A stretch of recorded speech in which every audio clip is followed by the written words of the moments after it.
Queridos irmãos, a paz do Senhor. Abra sua Bíblia no livro de Gênesis, capítulo 7. Eu quero ler só um versículo com os irmãos. Gênesis, capítulo 7 e o versículo 1. Se você encontrou, diga glória a Deus. Depois disse o Senhor a Noé: entra tu e toda a tua casa na arca, porque te hei visto justo diante de mim nesta geração. Amém. Pode tomar o seu assento. Queridos irmãos, Deus, quando foi criar todas as coisas, a Bíblia registra logo no primeiro livro, o livro do Gênesis, em hebraico chamado de Bereshit, quer dizer início ou princípio. Deus criou todas as coisas pelo poder da sua palavra. Deus disse: haja, e houve. Deus disse: haja luz, e houve luz. Deus disse: haja separação, que haja um ajuntamento específico das águas e apareça a porção seca, e assim aconteceu. Deus disse: haja os grandes luminares para governarem o dia, e os pequenos luminares para presidirem a noite, e assim aconteceu. Deus disse, pelo poder da sua palavra, que houvesse a vegetação, as plantas, as árvores, e assim aconteceu. Deus disse para que todos os animais passassem a existir, e assim aconteceu. E a Bíblia diz, queridos, lá no livro dos Salmos, Salmo de número 19, que o firmamento, os céus anunciam a glória de Deus, e o firmamento proclama a obra de suas mãos. Nós vemos tantas belezas no planeta, tantas paisagens exuberantes, tantas praias lindas, tudo que está à nossa volta, podemos dizer que foi criado de uma forma especial por Deus. Mas quando nós lemos a Bíblia, parece que faltava algo para completar a criação de Deus. É o que a Bíblia chama de a coroa da criação de Deus. Faltava o homem. E quando Deus foi criar o homem, existem duas expressões na Bíblia. Primeiro, a Bíblia diz que Deus criou o homem. Segundo, diz que Deus formou o homem. Eu fico a entender, fico a imaginar que Deus, do contrário das outras coisas, do que ele havia feito, porque foi só pelo poder da palavra, quando foi fazer o homem, além do poder da palavra, Deus pôs as mãos. Deus, para nos fazer, Ele trabalhou, Ele nos formou, Ele nos fez. Não obstante, Ele veio e soprou em nossas narinas o fôlego de vida. Então passamos a existir. A Bíblia deixa claro que todos os dias, na viração do dia, Deus vinha para visitar o primeiro homem, para dialogar, para conversar. Logo, eu fico a imaginar que o homem foi feito para manter uma proximidade com Deus, um relacionamento ímpar e singular. O homem acabou desobedecendo a Deus, e nessa desobediência acarretou inúmeras consequências. O pecado agora entrou na vida do homem, e com isso, como falei hoje pela manhã na escola dominical, a violência passou a ser parte integrante da natureza pecaminosa do homem.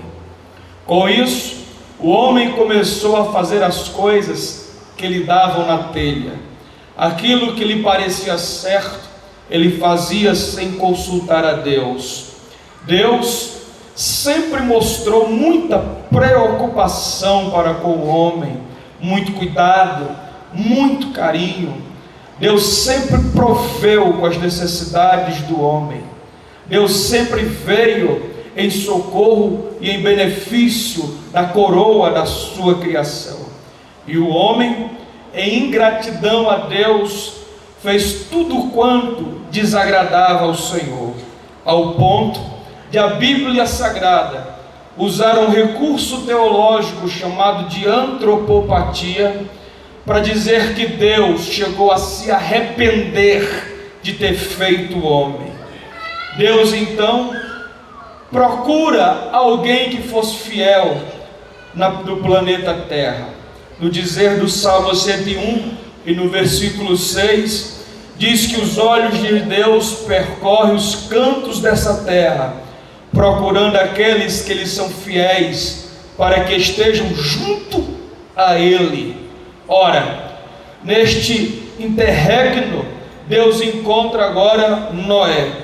E a Bíblia diz, irmãos, que Noé era um homem justo, era um homem reto. E com essas qualidades, a Bíblia destaca mais uma, que na minha concepção é a que toma maior evidência nas páginas da Bíblia.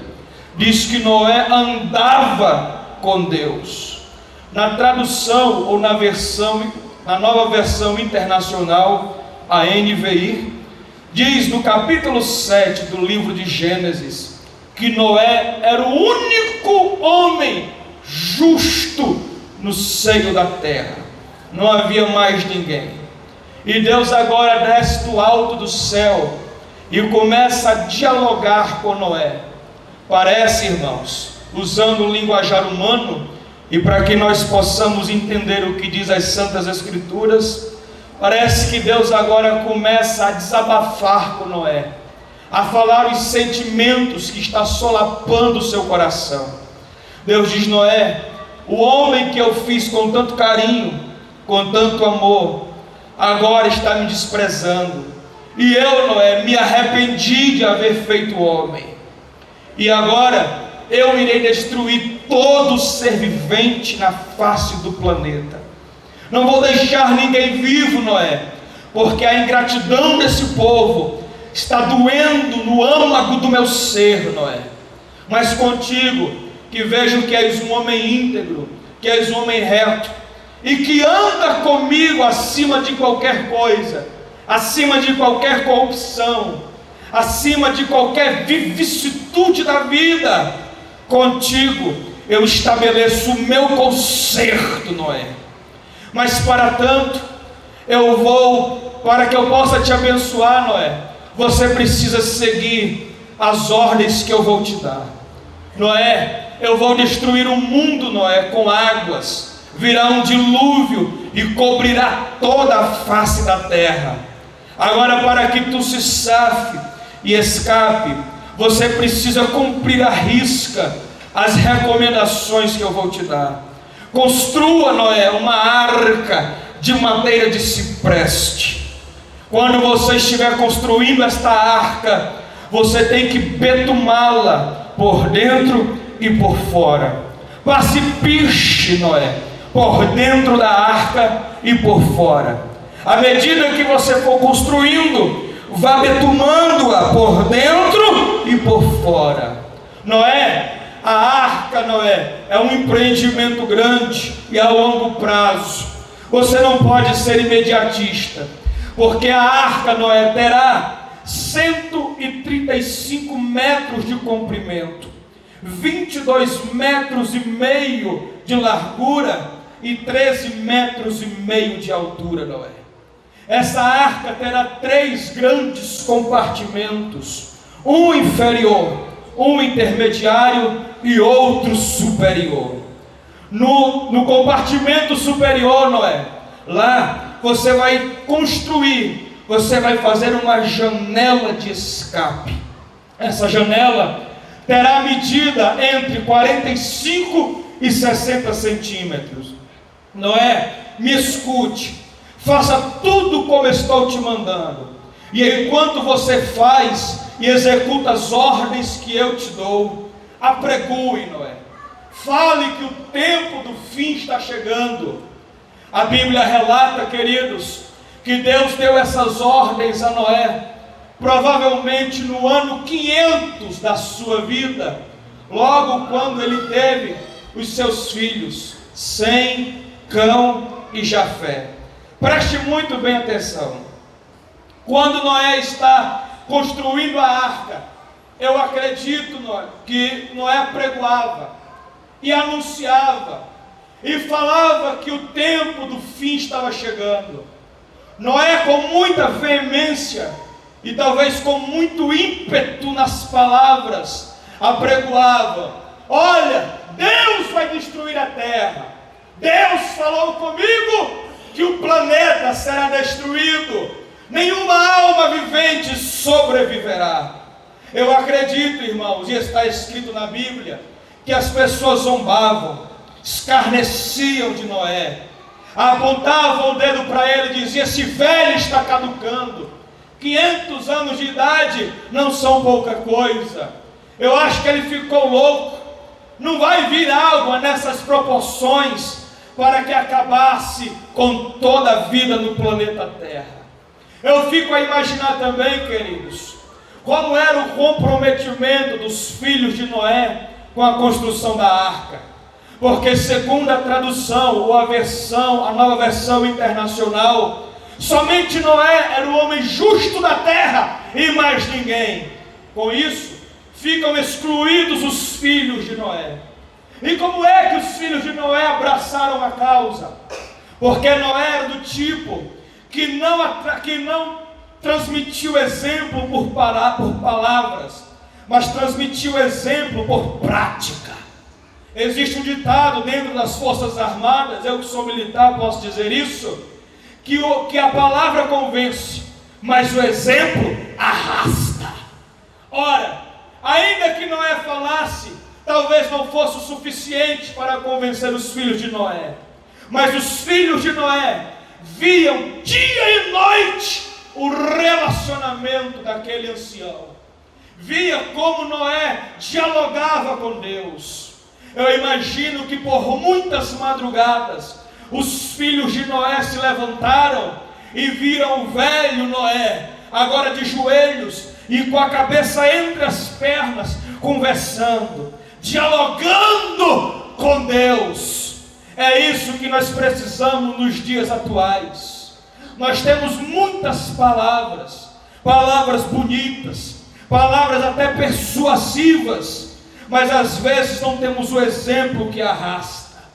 Era o que faltava, queridos, é o que falta em muitas pessoas nos dias modernos. Falta joelho no chão, falta oração, falta uma vitrine que venha refletir a imagem do Espírito Santo, que venha mostrar ao público uma comunhão ímpar e singular com o Espírito do Deus vivo.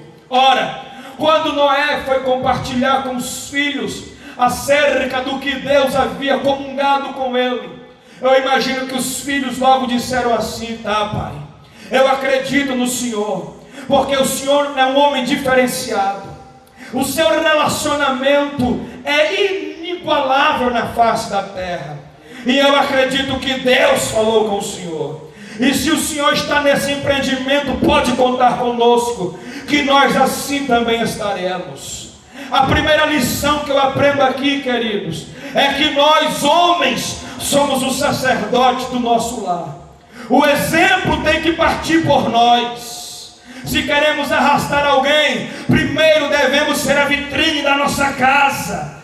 Devemos refletir aquilo que Deus quer que reflitamos, aquilo que está no coração de Deus, e não só com palavras, e não só dos lábios para fora, porque isso é o símbolo do farisaísmo. Mas os verdadeiros adoradores são aqueles que extraem do âmago do ser para fora, e quando isso acontece, as pessoas vêm, as pessoas correm ao teu encontro, as pessoas te procuram. Eu fiquei imaginando, queridos, o relacionamento do profeta João Batista.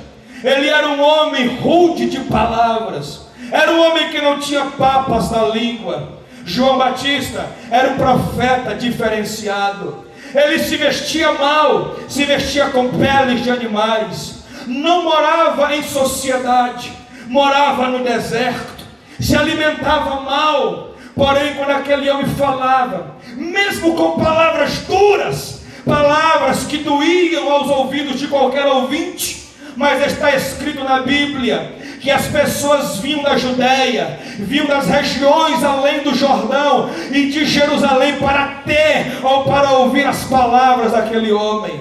Por quê? Porque ele tinha um relacionamento profundo. É isso que nós estamos precisando, queridos. É de um relacionamento que atrai as pessoas, de que quando falamos, o Espírito Santo encontre liberdade para batizar, encontre liberdade para renovar, encontre liberdade para restaurar, encontre liberdade para tocar no teu coração e fazer a lágrima rolar, formando sulcos na sua face. Se você acredita nesta palavra e está entendendo o que eu estou dizendo esta noite, levante a mão para o céu e glorifique a Deus.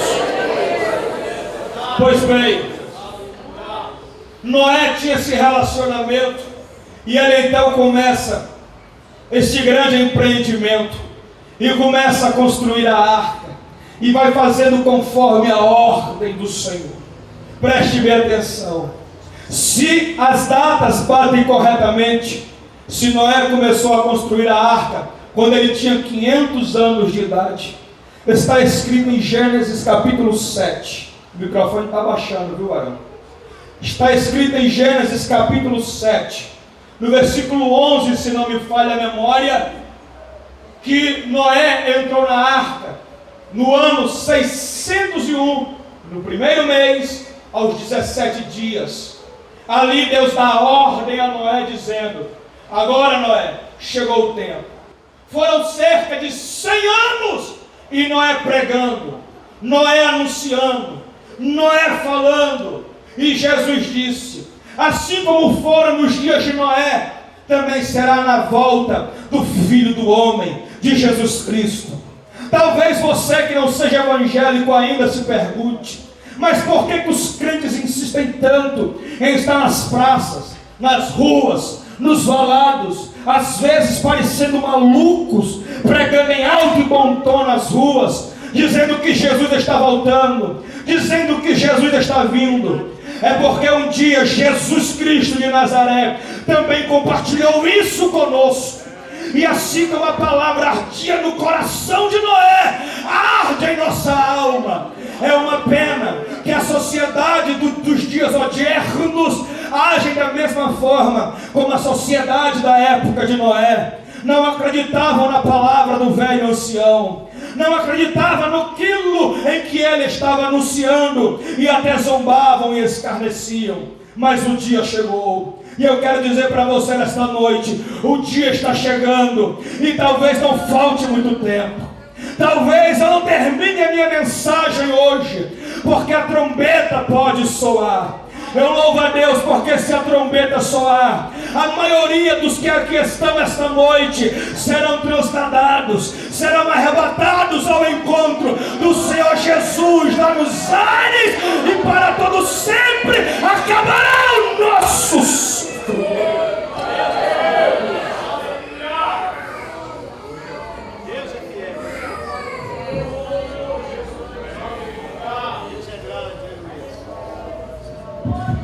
Glória a Deus.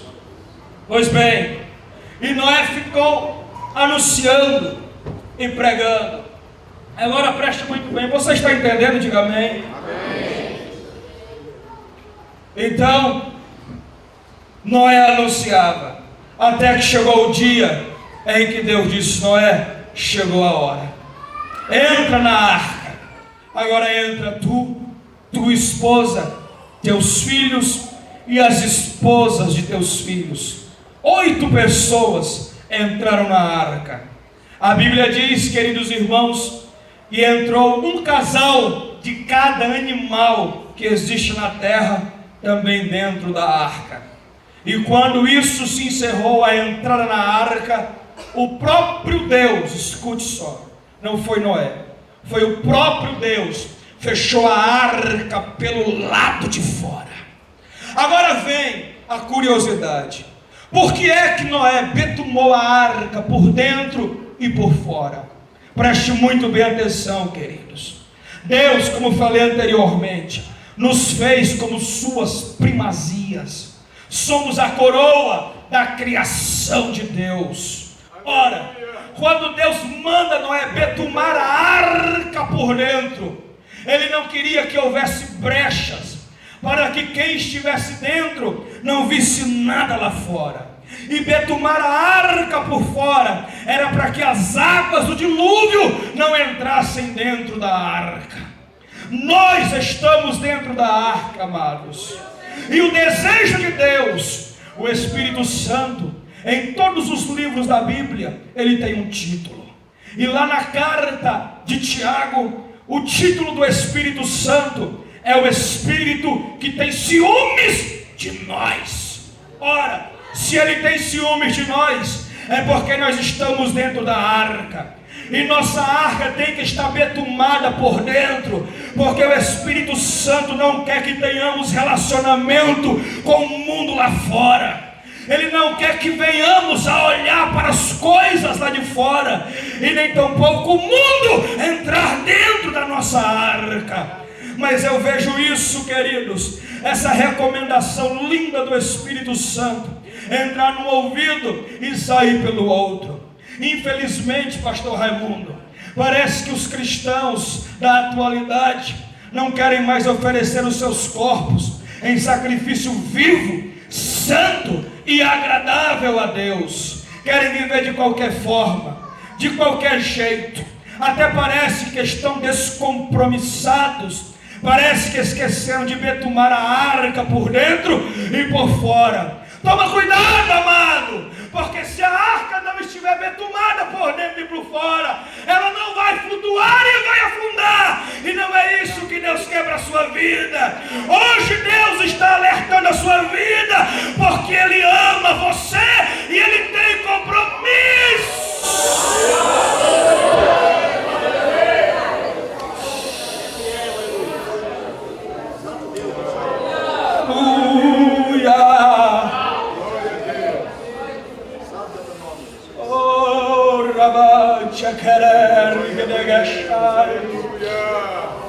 Eu estava pregando numa igreja recente, aliás, domingo retrasado, perdão. Eu estava pregando e eu disse: Deus, como eu estou com saudade de ver batismo com o Espírito Santo no seio da igreja. E eu estava ministrando, e no transcurso da mensagem, Deus tomou meu coração de uma ousadia não sei qual, que eu disse assim: igreja, vocês acreditam que Jesus está vivo? A igreja respondeu amém. E eu disse: pois se Ele está vivo, uma das provas que Ele vai dar esta noite é batizar com o Espírito Santo, pois Ele é o batizador com o Espírito Santo e com fogo. Eu fui ousado naquele dia, irmãos, mas aquilo foi um caso atípico. Mas aí eu estava pregando. Confesso que num dado momento meu coração ficou com medo. Eu disse: agora, Jesus, e se o Senhor não batizar? Mas nesse mesmo instante veio um alento na minha alma, veio um conforto. E quando eu chamei à frente, o clima estava tão agradável, parece que eu via a arca sendo betumada por dentro e por fora. Não entrava pensamento mundano, o pecado foi extirpado, parece que a santidade tomou conta. E quando eu menos esperei, Jesus batizou 3 com o Espírito Santo. Houve um renovo no seio da igreja. Deus quer renovar esta noite as nossas vidas, mas para isso Ele precisa betumar a arca por dentro e também por fora.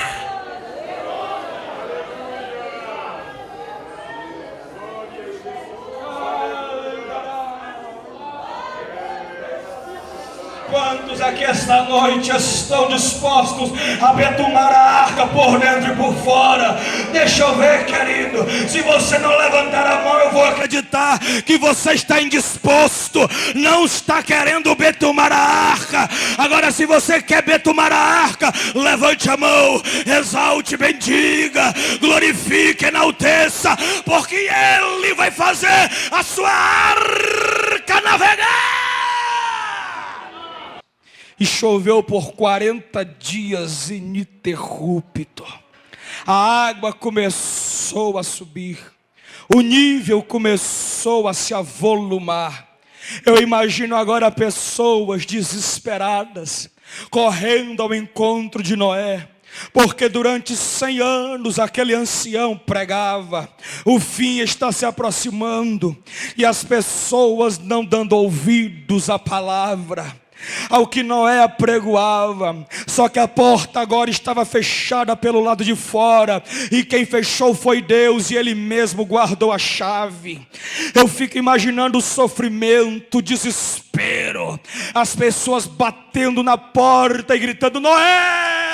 Noé, abre a porta, Noé, porque agora nós acreditamos. Noé, abre a porta. Queridos, aproveitem a oportunidade, porque a porta da graça vai se fechar, e quando ela se fechar, diz a Bíblia, que haverá choro e ranger de dentes, mas a porta ainda está aberta, a porta ainda está aberta, e Jesus está de braços abertos para recepcioná-lo. Levante as mãos e adore. Adore!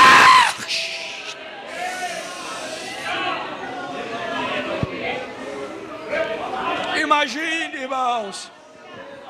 Imagine o sofrimento, a gritaria, o desespero.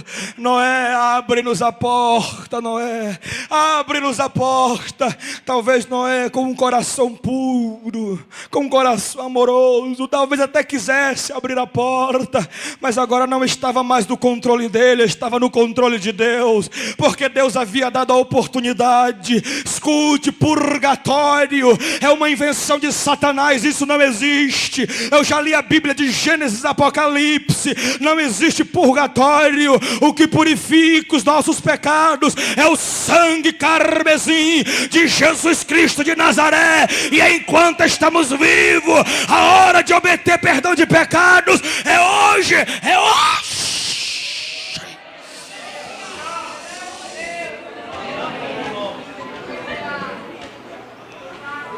Andarai, você não terá desculpas diante de Deus.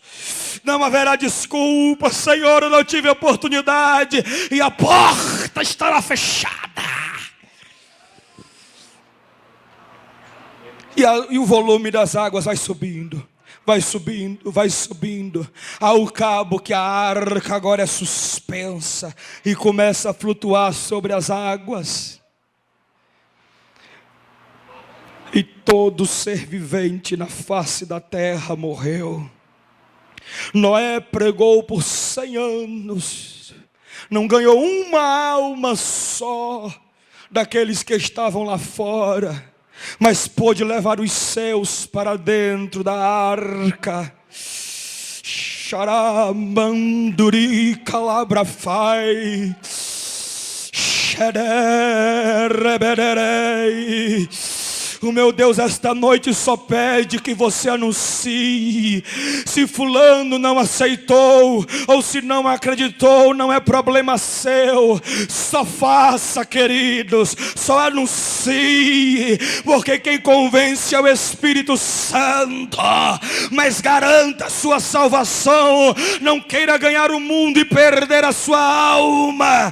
Anuncie, mas conserve a sua alma, conserve a sua salvação. Eis que cedo venho, guarda o que tens, para que ninguém tome a tua coroa. A porta está para se fechar, está chegando o dia.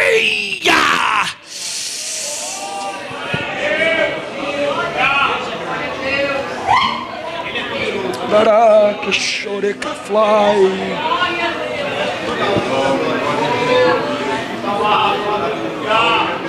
Tem mais revelação nesse texto, irmãos.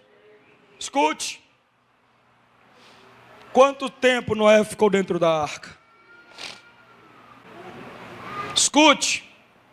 No capítulo 6, se não me falha a memória, de Gênesis, diz que Noé entrou na arca no ano 600 de sua vida. logo no início, no primeiro mês, aos 17 dias. E as águas baixaram e a arca pousou no ano 601 da sua vida. Ou seja, foram mais de um ano dentro da arca. O que é que o senhor quer dizer com isso, pastor? Imagine agora uma família, 8 pessoas, preso dentro de uma arca durante o ano, confinado dentro de uma arca. Os filhos morando com a sogra, as filhas, as noras, morando com a sogra. Desentendimento dentro da família. Eu pergunto para os irmãos: haviam animais dentro da arca? Amém? Pois bem, quando os animais urinavam, a madeira até que absorvia, mas ficava o odor. E quando eles expeliam excrementos, ou quando eles defecavam, o que é que se fazia? Quem era que trabalhava na manutenção da arca? Quem era que pelejava para manter a arca saneada, limpa? Eu imagino, querido, que haviam discussões, é claro, porque eles estavam confinados dentro de um cubículo. Haviam discórdias. Talvez a esposa de Noé ofendesse alguma nora, ou vice-versa. E de repente alguém ficava chateado, magoado. E ainda tinha o trabalho pesado, porque Noé era o cabeça e ele delegava as funções dentro da arca. Eu peço que você preste atenção e não converse, porque Deus está falando, amém? Aleluia! Eu imagino Noé delegando as funções para os filhos e para as noras. Vocês vão limpar. A urina não tinha jeito de limpar aquilo, porque a madeira absorvia, mas ficava odor. Mas o que fazer dos excrementos? Eu imagino agora uma nora chateada com a sogra, ou vice-versa, um filho chateado com o pai. Com uma pá, olhe para mim por gentileza em nome de Jesus, porque Deus vai falar contigo agora. Pegando uma pá e enxertando naquele monte de excremento, de fezes de animais. Porque quando a fezes secava, talvez não exalasse o odor, mas quando você mexia e levantava, o odor ia de narina adentro. E eles caminhando com aquela pá, dizendo: mas que humilhação! Eu não quero mais estar aqui, eu não suporto essa humilhação, discórdia, briga, e ainda por cima ter que carregar fezes de animais. Não suporto, não gosto, não quero. A solução é sair daqui, eu quero sair daqui. Escute, só havia uma porta de saída, só uma, e ela estava fechada pelo próprio Deus. Por onde eles jogavam os excrementos, as fezes, eles pegavam, se estivesse no compartimento inferior, pegava uma pá, enchia de excremento e saia subindo o degrau, o compartimento inferior, o compartimento intermediário, o compartimento superior, indo para a janela de 45 a 60 centímetros para fora, para jogar os excrementos lá fora. E o sentimento de humilhação solapando o coração. Mas que humilhação! Eu não queria estar aqui, eu não gosto dessa vida, estou brigando direto, eu não quero isso. Mas quando eles pegam aquela pá cheia de fezes e vai jogar fora, que eles abrem a janela, eles olham para fora da arca, o que eles contemplam? Só corpos boiando, só morte, carnificina, corpos em total estado de putrefação. putrefação. Naquele instante ele jogava os excrementos fora e desciam com a consciência dizendo: meu Deus, aqui dentro pode estar ruim, mas lá fora é pior. Aqui dentro pode ter humilhação, pode ter discórdia, mas lá fora tem a morte. Lá fora não presta. Ei, olhe para cá, o meu Deus está falando contigo. Aqui pode ser ruim para você. Você pode estar sendo humilhado, mas lá fora é pior. Aqui dentro ainda tem salvação. Aqui dentro ainda tem escape. Aqui dentro.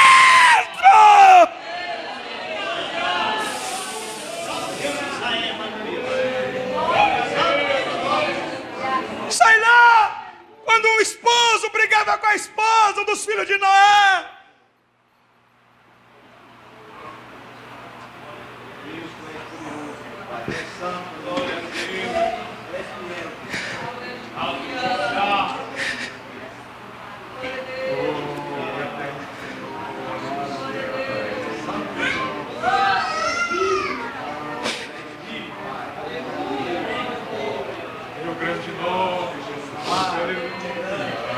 Meu Deus, eu vou pular fora, Deus, eu não aguento, eu vou pular fora.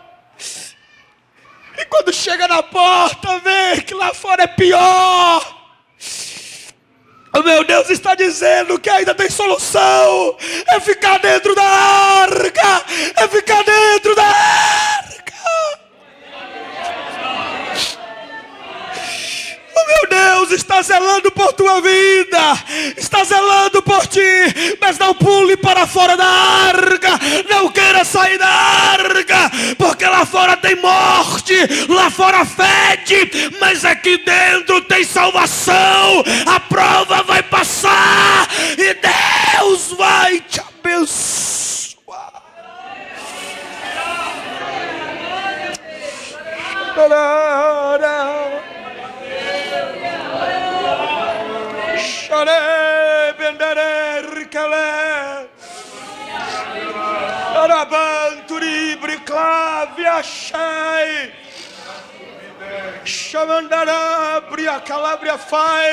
Nenhuma prova, queridos, é para a vida toda.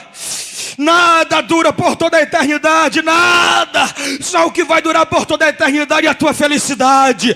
É a tua felicidade, porque diz a Bíblia, Apocalipse capítulo 20 e versículo 4, que naquele dia Ele enxugará de nossos olhos toda lágrima, porque não haverá mais pranto, não haverá mais dor, não haverá mais clamor. É só alegria, alegria, alegria.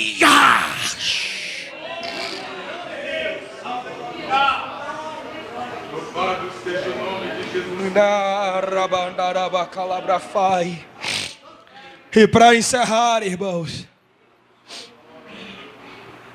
está escrito que Deus se lembrou de Noé. Já fazia um ano e Deus se lembra de Noé. Deus se lembra do seu filho amado. Deus se lembra do seu fiel, daquele que andava com ele, daquele que seguiu à risca as recomendações que ele deu: betumar por fora e por dentro, fazer dentro das medidas a arca, cuidar, administrar. E aí a Bíblia diz que no ano 601 da vida daquele ancião, as águas começaram a baixar. Agora escute, queridos. Olha a recompensa. Eu encerro agora, vou até fechar a Bíblia. A recompensa de quem faz tudo conforme a ordem de Deus e persevera, viu? Porque a Bíblia diz, é só para aquele que perseverar. Se pular fora da arca não tem jeito, vai morrer. Quando as águas baixaram, Noé sai da arca e vê o mundo. As águas baixaram e Deus disse: agora Noé, desce. Tudo que está aí, ó, pode povoar. Mande. Agora é contigo, filho. Está vendo tudo isso aí, filho? É para ti agora. Faz tudo de novo. A Bíblia diz coisas que os olhos nunca viram, o ouvido nunca ouviu, nem subiu ao coração do homem, são estas coisas que Deus preparou para todos aqueles que o amam. Mas Deus só vai dar isso para aqueles que perseveram e faz conforme a ordem do Senhor. Eu quero dizer para você que a arca vai baixar, irmãos. A arca da provação vai baixar. As águas vão baixar. E quando ela baixar, você vai ver o mundo, o leque que Deus vai abrir de oportunidades para você. Vai ser tudo para você, porque Ele é fiel e Ele não esqueceu de você. Ele vai lembrar de você. Ainda que tua mãe ou teu pai se esqueça de ti ou te desampare, eu jamais me esquecerei de ti. Por quê? Porque todas as vezes, diz o Senhor, que eu olho para a palma da minha mão, eu vejo você gravado nela. Você está na palma da mão de Deus. Deus não vai esquecer de você.